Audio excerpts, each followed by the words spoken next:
Hey Scorpio, your story today is a story very much of elevation. And I say that because at the bottom of my deck, we start with the King of Wands as your overall energy, and then right behind it was the Emperor in reverse. Both of these are fire, of the fire element. The King of Wands is, all kings are masters of their suit. The King of Wands being fire, which is, passion and creativity and, his purpose. And then the Emperor is just, a step above that. Well, the Emperor is a combination of all the kings, but he's also of the fire element, as the King of Wands is. So that's where we're starting, and I'll explain later why I feel like this is relevant. So we start with your past position. You've got the Wheel of Fortune upright, the Page of Pentacles, and then the Ten of Cups in reverse. Let me show this to you real quick if I can get a hold of them. So the Wheel of Fortune is saying to me that there was in your past like a change in the wind, a shift in direction, maybe a shift in focus. And it looks like this focus you had was pertaining to the physical realm, because you got the Page of Pentacles, and pages are, they're learners, they are novices, they are, I guess, sort of beginners, but that's not all they are. They're very, very important in the court because their job is to learn about something. It's to experience so they can learn. It's to gather information and gather materials. Gather whatever it is that the knight needs to put that suit into action, in this case the pentacles.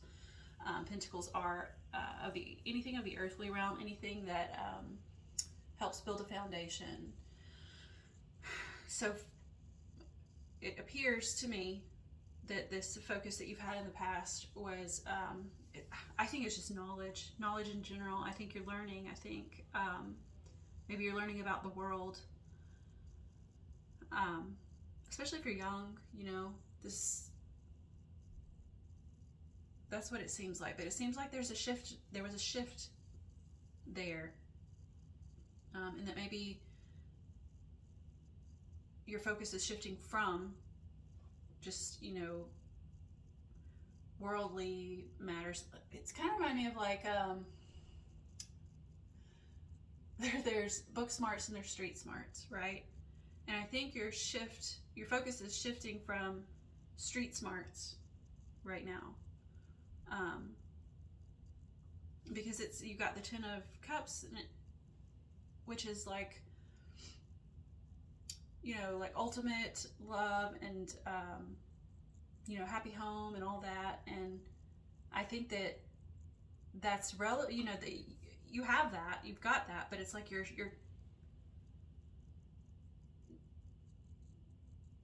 again, shifting that focus from the worldly realm, I guess. And it'll become more clear towards the end why I believe that.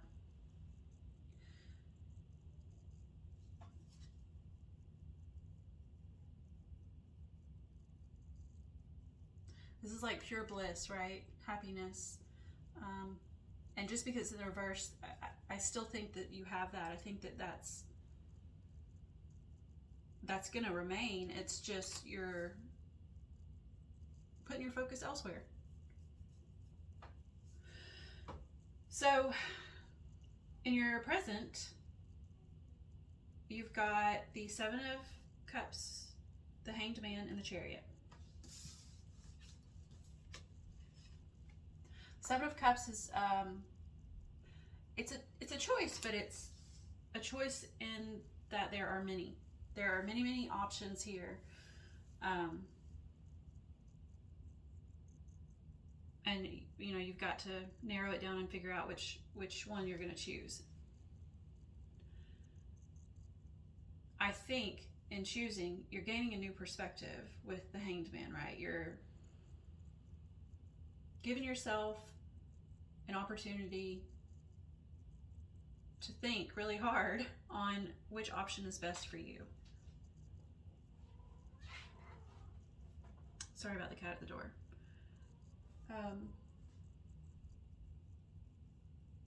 So if you look at this picture, it's like, okay, well,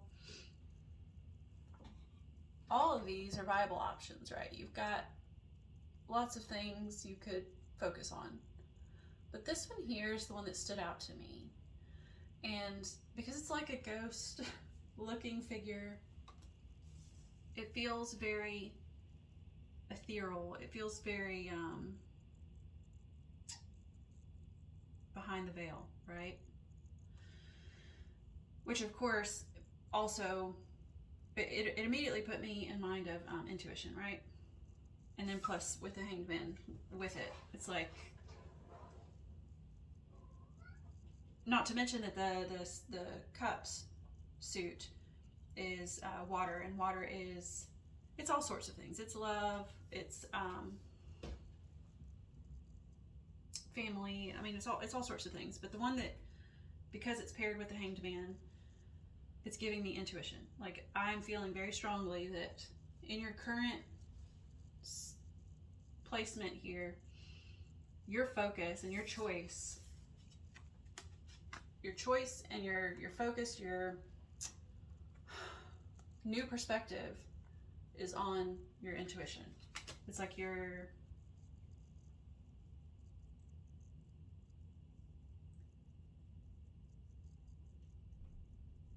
that's what you're learning next. Okay. Maybe that's not something, because you're so in the past you're so focused on the physical, that's not something that you had a lot of access to, like you. But that's changing. That's changing, and you are moving in a new direction with a new perspective. You're on to conquering new things.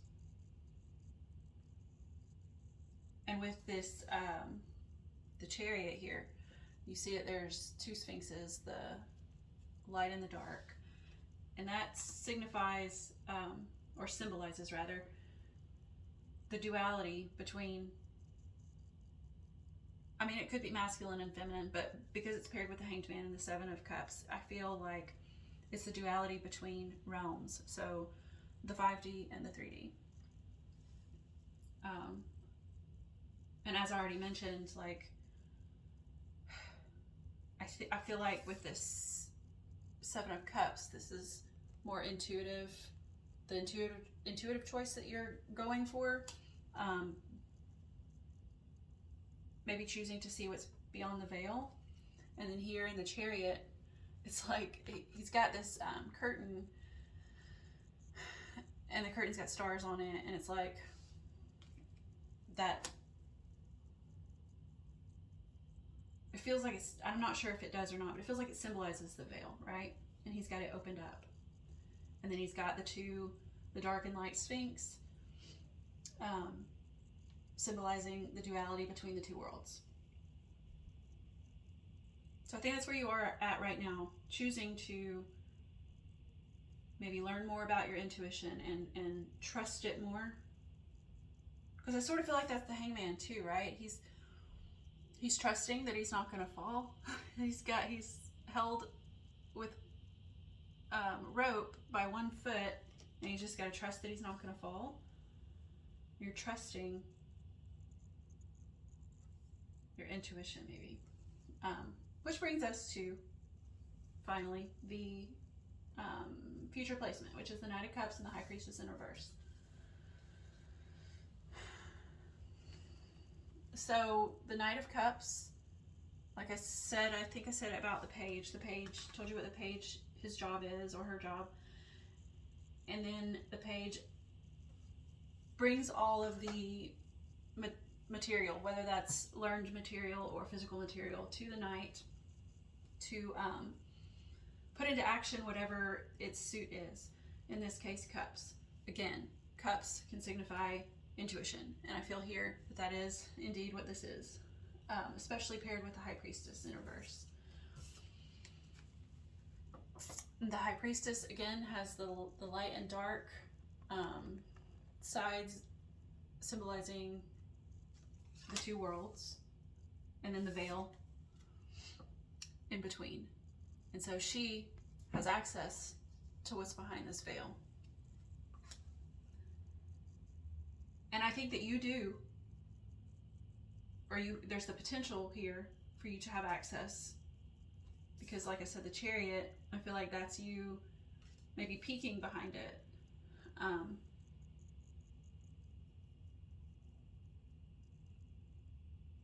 And I feel like with the Knight of Cups, you're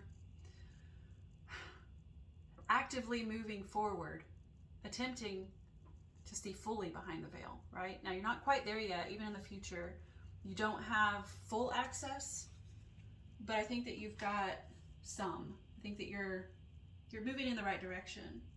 Moving in the right direction. And the Knight of Cups is also moving in the right direction. And if you see them together in your future, he's moving towards the High Priestess with his intuition in hand.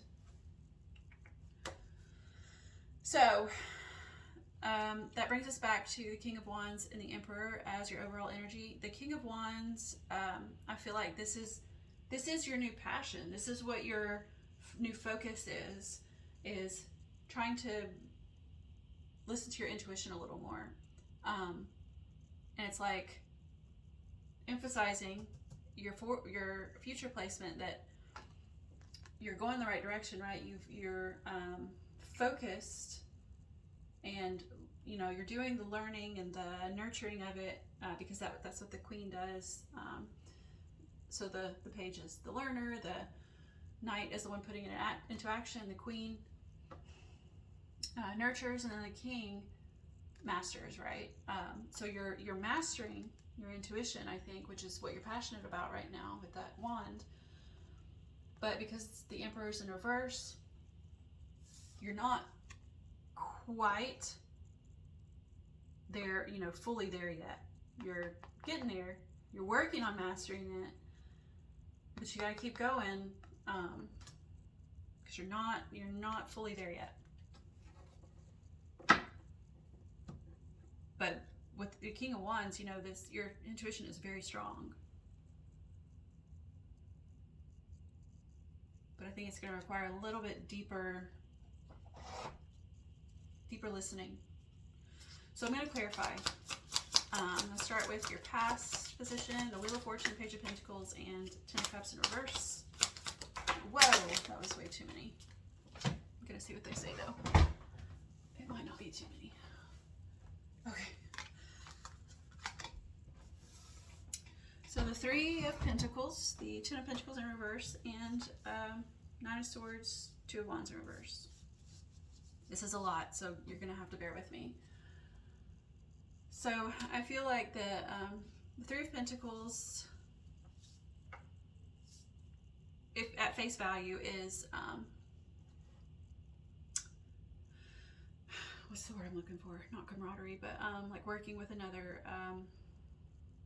Hold on.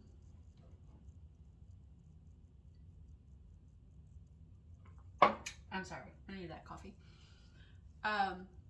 Collaboration, that's the word I was looking for. So, but we're not taking it at face value. I don't take this deck at face value. This is the Artist Decoded Tarot, and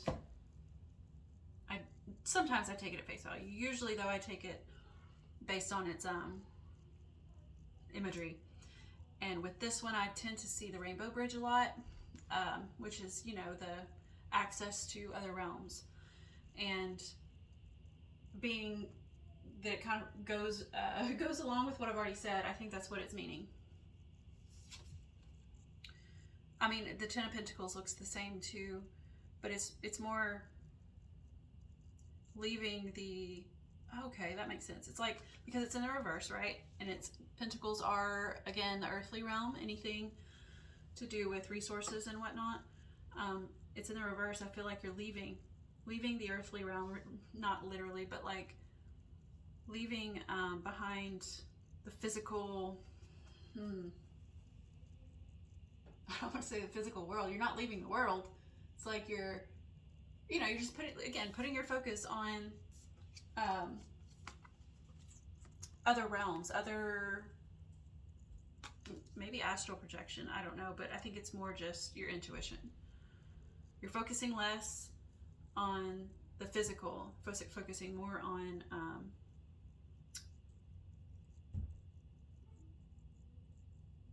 the ethereal. And then this next one, the Nine of Swords, brings it home again hits it home again rather, because Nine of Swords, again, like if we take it at face value, it could mean negative thought patterns. It could mean ruminating, negative, things that keep you up at night due to negative thought patterns. I don't get that though. Every time I look at this card, especially recently, not always, but recently when I look at this card, it makes me feel like this man is out. If you see, look closely. He's like on a bed, but he's not in his bedroom. He's out in space, right? Like space travel. God, all four of these cards, every time I look at these cards recently, they mean the same thing. And it's just exactly what not exactly the same thing, but they have similar messages, and it's very much what I've already said. So it's like he's space, out in the astral realm. Oh my gosh. I wrote down I'll tell you in just a second. I'm going to tell you now. I'm going to tell you now because this is important. My husband was listening to music the other day, as he often does, and a song came on. It's an old song. Everybody probably knows it. It's called Drops of Jupiter by Train. Speaking of which, my cat's name is Jupiter. But I wrote it down because it seemed significant, and now it's coming into your spread here. I'm going to read you the lyrics, but just a moment. I want to finish this past placement before I lose my train of thought. So I told you the Nine of Swords, it feels like very ethereal, space travel-y, whatever, like mind traveling, very intuitive. All of these four cards are, including the Two of Wands, which is next, and that's it's in the reverse, but I honestly don't think it matters. Maybe it does. But when I look at her or this card, I see that you can see like she has an outline there. It's like her aura maybe, or even her shadow, it could be. And it feels to me like she's, but she's grounded though. She's very grounded, right? She's grounded, but her head is like in the moon. So it's like she's working in the intuition area, like using her intuition, but she's still grounded. So she's like, I think I've used the phrase caught between two worlds, because like her aura is there, but it's a little blurry, well, I guess auras usually are, if you can see auras, but not blurry, but faint or whatever.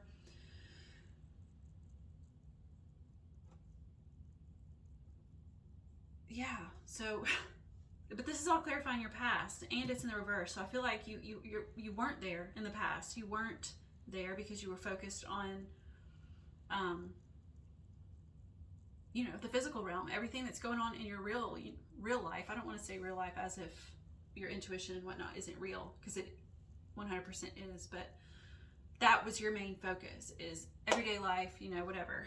And then you move on to this other stuff. But before we get there, I promise you I wrote these lyrics down, and it's coming into play.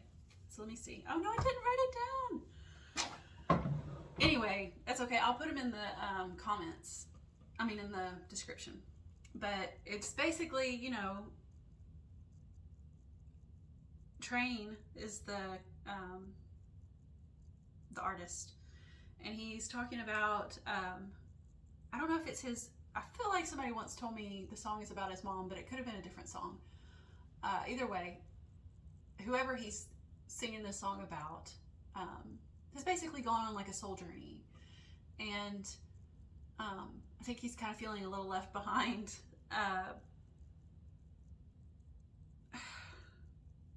I wish I'd written it down, dang it.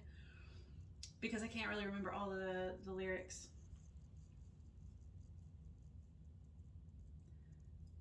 Tell me, did you sail across the sun and make it to the Milky Way to see the lights all faded and heaven was overrated?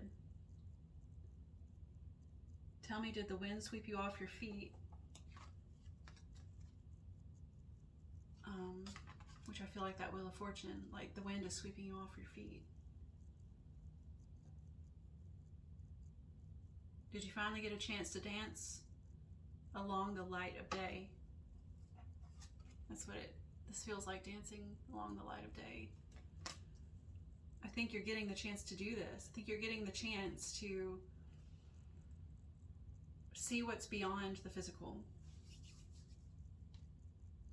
I wish I had written those lyrics down. I swear to God, look, I wrote down the title. Train Drops of Jupiter. Excuse the bad handwriting, I was in a hurry. But I didn't write down the lyrics. That's okay. I will put it in the description so that you can see that. I'm going to clarify your presence. The Lovers in Reverse. The Lovers in Reverse is kind of like it's very similar to the Chariot. I mean, the Lovers just in general is very similar to the Chariot. They're both emphasizing duality and balance of, again, the masculine and feminine, but in your spread it feels a balance of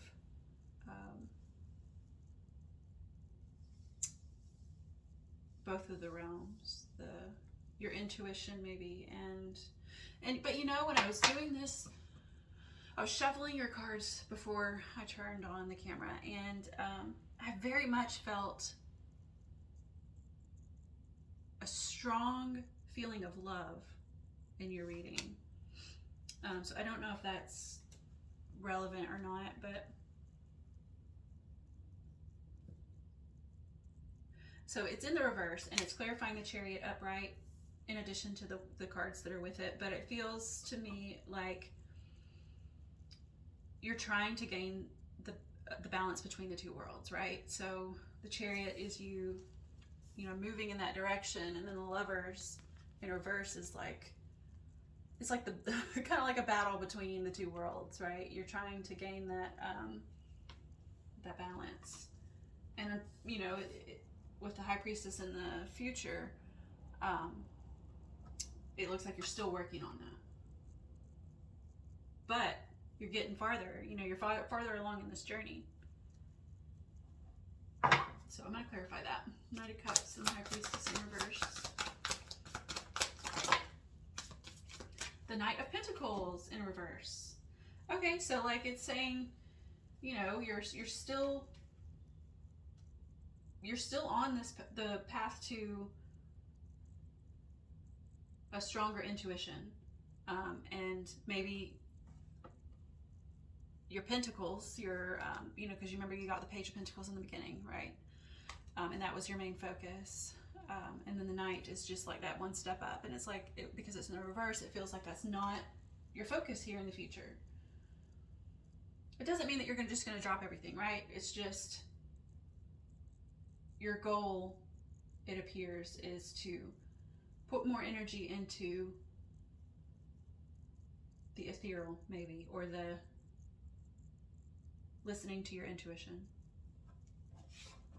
Okay, so like I said, you got the King of Wands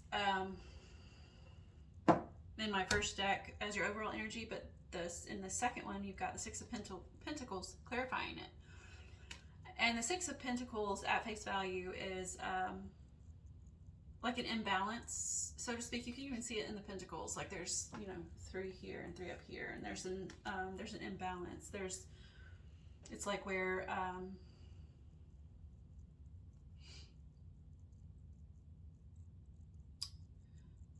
don't want to take it at face value because it's not really. For me, it's just emphasizing that you're not quite at Emperor status with this new interest, this intuition that you're trying to gain. You're not quite at Emperor status. There's a little bit of balance that needs to still happen, but you're getting there. So keep up the good work. I think I already shuffled this. What was that? Upheaval. Okay. So I'm gonna pull one more card, and this is my Woodland Wardens deck. It's serves two purposes for me. One is for synchronicities. If I see something in the card, maybe something that I've just been seeing out in the wild often, or it kind of, sometimes I'll pull a card and then I'll start seeing this thing, and I don't know if it's subconscious or not. To me, I feel like it's intuitive. But it just confirms that I'm on the right track a lot of times. And the second reason that I use this deck is to help me figure out what sort of energy I need to be in to accomplish what it is I'm trying to accomplish. Oh, that was not supposed to happen. So I'm going to get the two that, a bunch of cards fell out, but I'm going to get the two